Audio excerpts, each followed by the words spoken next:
Hinimok ni Pangulong Bongbong Marcos sa mga lider na dumalo sa APEC Summit na buhayin ang mekanismo ng World Trade Organization na resolbahin ang gusot sa kalakalan sa buong mundo.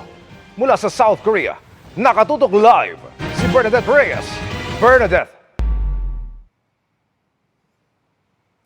Emil, 8:35 ng gabi dito sa South Korea, 7:35 naman dyan sa Pilipinas. Kanina, idiniin ng Pangulo ang papel ng World Trade Organization, lalo't ilang taon na itong hindi dumidinig ng mga pagtatalo sa kalakalan ng mga bansa. 대통령입니다. Sa unang sesyon ng APEC Economic Leaders Meeting, isinulong ni Pangulong Bongbong Marcos ang pagbabalik sa mekanismo ng World Trade Organization o WTO para resolbahin ang mga pagtatalo sa kalakalan ng mga bansa. Walang partikular na binanggit pero kung matatandaan, nakaapekto sa mga ekonomiya sa buong mundo ang pagtataas ng ipinapataw na taripa ng Amerika sa mga produktong inaangkat nito sa ibang bansa. May appellate body ang WTO para desisyonan ang mga katulad na pagtatalo sa kalakalan. Pero 2019 pa huling nakapagdinig dahil sa kakulangan ng quorum dahil sa mga hinarang na appointment.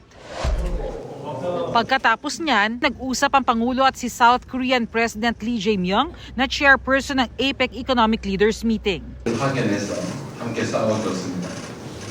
When we were in a national crisis, the Philippines sent its military to aid us.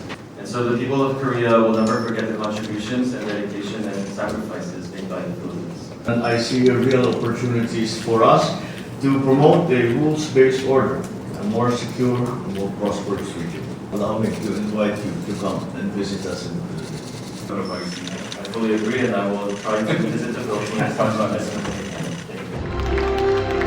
Dahil sa Pilipinas ang 2026 ASEAN Summit, inimbitahan din ni Pangulong Marcos ang mga negosyante mula sa ibang bansa na bumisita sa Pilipinas nang magtalumpati siya sa APEC CEO Summit. The Philippines is open, ready, and eager to do business with you. The Philippines offers more than just a strategic location at the heart of the region. Samantala, nakasama naman ni First Lady Lisa Araneta Marcos ang mga spouses ng iba pang world and economic leaders sa Bulguk sa Temple.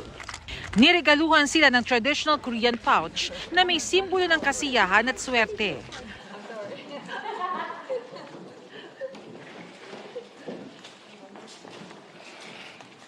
Emil, ngayong gabi ay nagdaraos ng gala dinner para sa mga economic leaders bago ang pagpapatuloy ng mga sesyon bukas sa ikalawa at huling araw ng APEC Economic Leaders Meeting. Live mula dito sa Gyeongju, South Korea, Bernadette Reyes, nakatutok 24 oras. Maraming salamat, Bernadette Reyes.